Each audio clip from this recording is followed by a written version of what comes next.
بسم اللہ الرحمن الرحیم۔ مجلس صحت جرمنی کا سالانہ عشائیہ۔ رپورٹ عرفان احمد خان، نمائندہ الفضل انٹرنیشنل۔ جرمنی کا شمار دنیا کے ان ممالک میں کیا جاتا ہے جہاں کھیلوں کو خاص اہمیت دی جاتی ہے۔ یہی وجہ ہے کہ بیشتر کھیلوں میں جرمن ٹیموں نے خوب شہرت پائی ہے۔ خواتین بھی کسی سے پیچھے نہیں اور خواتین کے مقابلوں میں عالمی پوزیشنیں حاصل کرتی چلی آ رہی ہیں۔ حال ہی میں دوحہ میں ہونے والے فٹ بال عالمی کپ میں جرمن ٹیم کی شکست کو قومی صدمہ کے طور پر محسوس کیا گیا۔ احمدی نوجوان مختلف سپورٹس کلبوں کے ممبر ہیں اور اپنے ذوق کے مطابق کھیلوں میں حصہ لے رہے ہیں۔ 1980 کی دہائی کے آخری سالوں میں احمدی نوجوانوں نے مل کر یہاں کرکٹ کو فروغ دیا اور ٹیمیں بنا کر باہمی مقابلوں کی طرح ڈالی، جس کو کرکٹ کے حلقوں میں پسندیدگی کی نگاہ سے دیکھا گیا۔ اس وقت جرمنی میں کرکٹ بورڈ موجود تھا، لیکن کرکٹ زیادہ تر ان علاقوں میں محدود پیمانے پر کھیلی جاتی تھی جہاں برٹش آرمی کے یونٹ موجود تھے۔ احمدی نوجوانوں اور دوسرے پاکستانیوں کی بدولت جب کرکٹ کلب کی تعداد بڑھ گئی تو جرمنی میں نیشنل چیمپئن شپ کے انعقاد کی بنیاد پڑی۔ چنانچہ 1990 اور 1991 کی 2 نیشنل چیمپئن شپ فضل عمر کرکٹ کلب نے جیتی، جس سے متاثر ہو کر جرمن کرکٹ بورڈ کے صدر خدام الاحمدیہ کے نیشنل اجتماع پر ناصر باغ گروس گراؤ تشریف لائے اور حضرت خلیفۃ المسیح الرابع رحم اللہ تعالی سے ملاقات کا شرف بھی حاصل کیا۔ اسی طرح احمدی نوجوان عبد المومن طاہر 2 بار 1987 اور 1988 میں کیرم بورڈ کے ملک گیر مقابلوں میں جرمنی بھر میں اول قرار پائے اور ان کو جرمن ماسٹر کا ٹائٹل دیا گیا۔ بیڈمنٹن میں احمدی نوجوانوں نے شاندار کارکردگی کا مظاہرہ کیا۔ اس تمام تر کارکردگی میں انفرادی محنت اور ذاتی شوق کا عمل دخل شامل رہا۔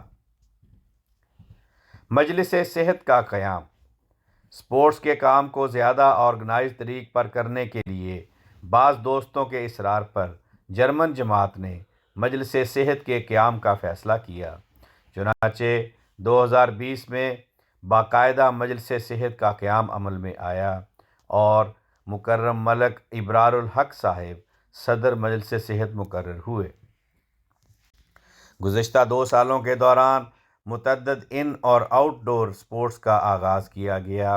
2021 اور 2022 میں کرکٹ، باسکٹ بال، فٹ بال، والی بال، بیڈمنٹن، ٹینس کے ٹورنامنٹس کروائے گئے۔ ہائیکنگ اور بائیسیکل ٹور آرگنائز کیے گئے۔ 2023 کے آغاز پر پہلا موقع تھا کہ مجلس صحت نے گزشتہ سال کے حوالے سے سالانہ عشائیہ کا اہتمام بیت الصبوح فرینکفرٹ میں کیا، جس میں ٹورنامنٹ اور ٹورز میں شامل ہونے والے کھلاڑیوں کو مدعو کر کے انعامات سے نوازا گیا۔ سالانہ عشائیہ کی یہ تقریب 13 جنوری کو بعد از نماز عشاء مکرم امیر صاحب جرمنی کی زیر صدارت منعقد ہوئی۔ اس کے لیے ہال کو بہت خوبصورتی سے سجایا گیا تھا۔ جن کھیلوں کے ٹورنامنٹ منعقد ہوئے ان کے دیدہ زیب بینرز سٹیج کی زینت میں اضافہ کر رہے تھے۔ ریکارڈ کی غرض سے جرمن زبان میں بینرز کے نام تحریر ہیں: برگسٹائگن، گزنڈہائٹ، ارنیرونگ، ٹینس، فٹ بال، باسکٹ بال، بیڈمنٹن، راڈسپورٹ، والی بال۔ تقریب کی کارروائی زیادہ تر جرمن زبان میں ہوئی۔ نظامت کے فرائض مکرم عدنان حمید صاحب نے سر انجام دیے۔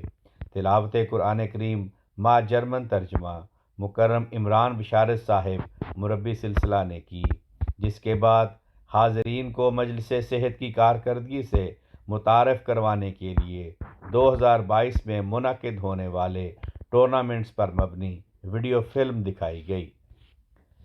اس میں اٹلی اور آسٹریا کی سرحدی چوٹی وائس کوگل، جو سطح سمندر سے 3738 میٹر بلند ہے پر کی جانے والی ہائکنگ کی فلم بھی شامل تھی۔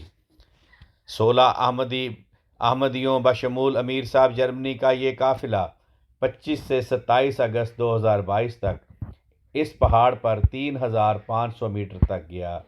سارے راستہ کی فلم انتہائی دیدہ زیب نظاروں پر مشتمل تھی، جس کو ہال میں 3 جگہوں پر سکرین لگا کر دکھایا گیا تاحال کے ہر حصہ میں بیٹھے لوگ اس کو دیکھ سکیں۔ اسی طرح جلسہ سالانہ UK 2022 پر جرمنی سے سائیکلوں پر جانے والے وفد کا سفر بھی فلمایا گیا تھا۔ اس کے بھی اہم مناظر آج اس تقریب میں دکھائے گئے۔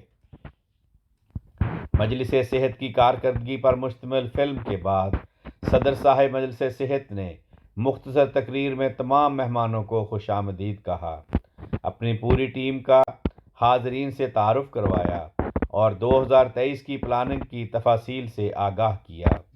انہوں نے بتایا کہ یہ سال 100 سالہ جوبلی کا سال ہے، اس لیے سال جو ٹورنامنٹ منعقد ہوں گے ان میں یورپین ممالک کی احمدی ٹیموں کو بھی مدعو کیا جائے گا۔ مکرم عمران بشارت صاحب نے دینی نقطہ نگاہ سے کھیل کی اہمیت پر روشنی ڈالی، جس کے بعد مکرم عبداللہ واگس ہاؤزر صاحب امیر جماعت جرمنی نے خطاب کیا۔ آپ نے مجلس صحت کو خلافت احمدیہ کا تحفہ قرار دیا۔ آپ نے اس حوالے سے اپنی زندگی کے تجربات بیان کیے۔ آپ نے کہا کہ انگلستان جانے والے سائیکل ٹور میں 11 مبلغین کی شرکت باعث مسرت ہے۔ مبلغین کرام کو جسمانی ورزش کے لیے بھی وقت نکالنا چاہیے۔ بچوں کو سائیکل چلانے کی عادت ڈالیں۔ سائیکل خراب ہو جائے تو 10% لوگ سائیکل ٹھیک کرواتے ہیں، اکثریت دل چھوڑ بیٹھتے ہیں۔ اس لیے مجلس صحت بیت الصبوح میں سائیکل مرمت کرنے کی سہولت مہیا کرے۔ اس مختصر خطاب کے بعد امیر صاحب نے کھلاڑیوں اور انتظامیہ میں انعامات تقسیم کیے۔ شعبہ ضیافت کے کارکنان نے جس شاندار ضیافت کا اہتمام کیا تھا، امیر صاحب نے ان کو بھی خصوصی انعام سے نوازا اور پھر اجتماعی دعا کروائی، جس کے بعد تمام حاضرین نے ایک ساتھ کھانا تناول کیا، جس کا خصوصی اہتمام کیا گیا تھا۔ آواز رانا عرفان شہزاد، لندن۔